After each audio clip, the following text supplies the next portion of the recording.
Jesus olhou para Pedro com olhos gentis. Não havia julgamento em seu olhar, apenas compreensão. Ele conhecia o coração de Pedro. Ele conhecia sua lealdade e seu fogo. Os outros apóstolos ouviram atentamente. Todos haviam sentido esse mesmo conflito. Era uma pergunta que vivia nos corações de muitos homens. Como a mansidão poderia ser força? Como a passividade poderia ser uma virtude em um mundo tão duro? Eles se inclinaram. Esperaram pela sabedoria que acalmaria seus pensamentos perturbados. Sabiam que suas respostas nunca eram simples, mas sempre traziam paz. Pedro, meu amigo, pense no pescador. Quando ele lança sua rede, ele luta contra a corrente? Não, ele a entende. Ele trabalha com ela. Proteger sua família é certo. Vem do amor. Mas a verdadeira força não está no punho. Está no coração que se recusa a ser preenchido com ódio. Oferecer a outra face não é fraqueza. É uma recusa em deixar que o mal de outro se torne o seu próprio. Você protege sua família melhor com um espírito claro, não com uma mão levantada com raiva. Mestre, eu tento entender seus ensinamentos. Eu realmente tento. O Senhor fala em oferecer a outra face. Mas e se alguém machucar minha família? E se roubarem o pouco que temos? Devo apenas ficar parado e assistir? Meu coração arde com o desejo de protegê-los. Parece errado não fazer nada. Como um homem pode simplesmente deixar a injustiça acontecer e não levantar a mão? Isso vai contra todo o instinto que eu tenho. O dia estava terminando. O sol pintava o céu em tons de laranja e roxo. Jesus sentou-se em uma pedra lisa. Seus apóstolos se reuniram ao redor dele. O ar estava calmo. Uma brisa suave trazia o cheiro de poeira e grama seca. Eles haviam caminhado muito. Seus pés estavam cansados.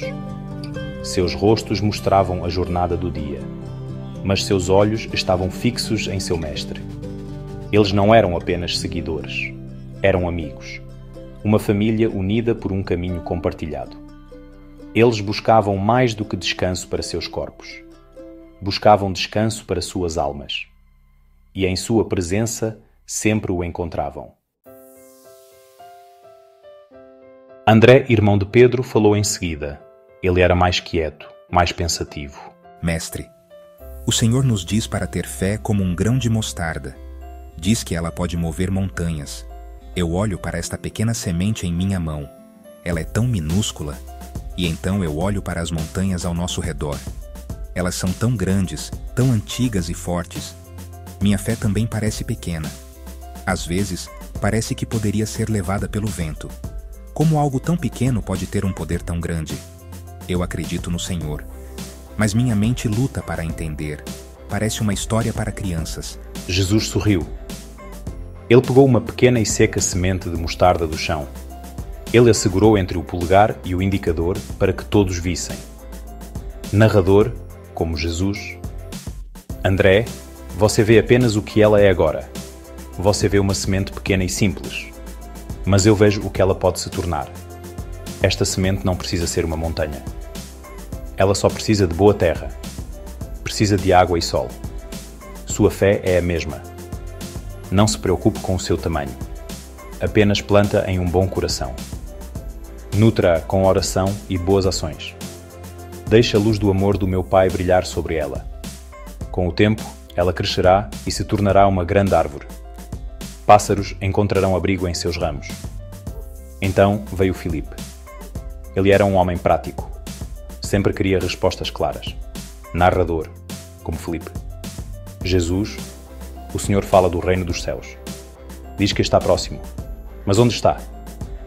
Eu olho ao redor e vejo o mundo em que vivemos. Vejo soldados romanos. Vejo cobradores de impostos. Vejo pobreza e doença. Este reino é um lugar para onde iremos depois de morrermos? Ou é algo que devemos construir aqui? Mostra-nos o Pai, o Senhor diz, e isso nos bastará. Mas como podemos ver o que é invisível? Precisamos de algo para nos agarrar. O olhar de Jesus suavizou-se enquanto ele olhava para Filipe. Narrador, como Jesus, Filipe, estive com vocês todo este tempo, e você ainda não me conhece? O reino dos céus não é um lugar que você encontra em um mapa. Não é feito de pedra e madeira. É como o fermento que uma mulher usa para fazer pão. Você não pode vê-lo, mas ele age silenciosamente, fazendo toda a massa crescer. O reino está aqui, agora. Está na bondade que você mostra a um estranho. Está no perdão que você oferece a um irmão. Quando você me vê, você vê o amor do Pai em ação. Não olhe para o céu em busca de um rei distante. Olhe nos olhos da pessoa ao seu lado. Mateus, que havia sido cobrador de impostos, se mexeu desconfortavelmente. A lei era algo que ele conhecia bem. Tanto a lei romana quanto as leis de seu povo. Narrador, como Mateus, mestre, os escribas e fariseus têm tantas regras. Centenas delas. O que comer, quando lavar. Como orar.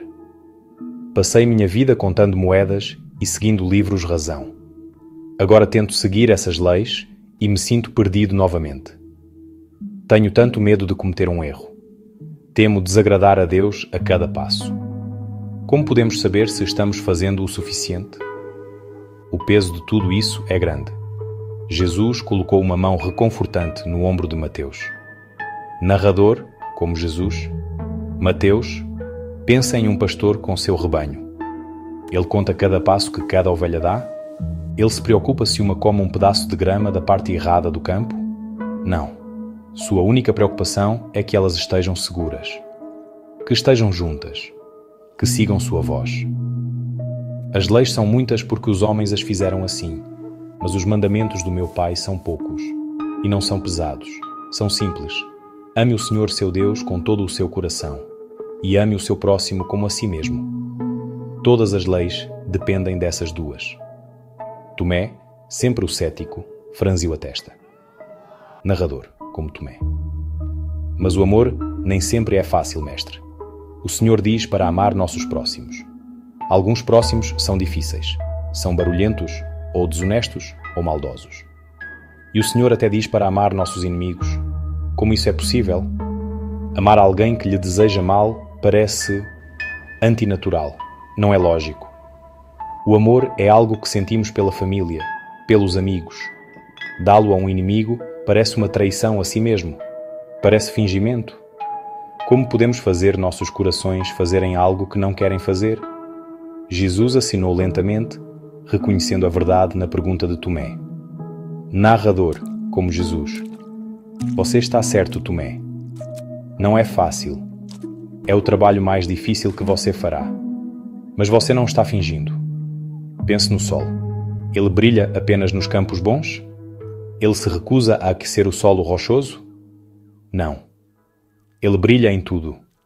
O amor não é um sentimento que vem e vai como o vento. O verdadeiro amor, o amor de que falo, é uma escolha. É uma decisão que você toma todos os dias. Você escolhe ver a pessoa, não apenas suas ações. Você escolhe oferecer graça, mesmo quando não é merecida. Esse é o amor de Deus. João, o mais jovem deles, estava ouvindo em silêncio. Ele encostou a cabeça perto do ombro de Jesus. Sua pergunta foi quase um sussurro. Mestre, às vezes eu sinto esse amor de que o Senhor fala tão fortemente. Ele me preenche. Mas então, eu vejo tanto ódio no mundo. Eu ouço palavras raivosas. Eu vejo pessoas machucando umas às outras. E eu fico com medo. O amor será suficiente? Ele realmente vencerá no final? O ódio parece tão poderoso, tão barulhento. O amor parece tão quieto, tão gentil. Um sussurro pode realmente superar um rugido? Eu quero acreditar, mas tenho medo. Jesus puxou João um pouco mais para perto, como um pai faria com um filho. Narrador, como Jesus, João, não tenhas medo. Pense no amanhecer. A noite é escura e total. Ela cobre tudo. Parece que vai durar para sempre. Mas então, uma única fresta de luz aparece no horizonte. É pequena, é silenciosa. A escuridão ainda é imensa. Mas a escuridão supera a luz? Nunca. Lentamente, silenciosamente, a luz cresce. Ela se espalha. E logo, todo o céu está brilhante. O ódio é barulhento, sim. É um fogo rugindo, mas o amor é a água que o apaga. É a luz que afasta a escuridão. Ele sempre será suficiente. Os outros apóstolos estavam em silêncio. Eles se olharam.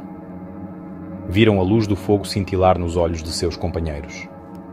A lealdade feroz de Pedro, a fé tranquila de André, a busca prática de Filipe, o desejo de libertação de Mateus, a dúvida honesta de Tomé, o amor profundo de João. Eram todos tão diferentes. Uma coleção de pescadores, um cobrador de impostos e homens simples. No entanto, ali estavam eles, unidos pelas palavras deste homem. Seus ensinamentos não eram um conjunto de regras. Eram uma nova maneira de ver o mundo. Uma nova maneira de ver uns aos outros. Jesus olhou para seus rostos, um por um. Ele viu suas perguntas, seus medos e suas esperanças.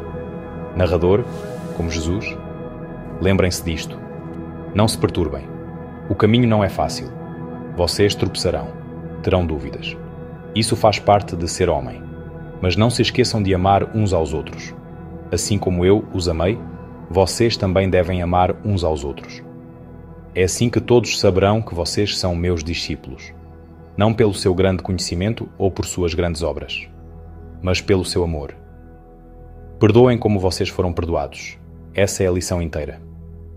À medida que a última luz desaparecia, uma compreensão silenciosa se estabeleceu sobre o grupo.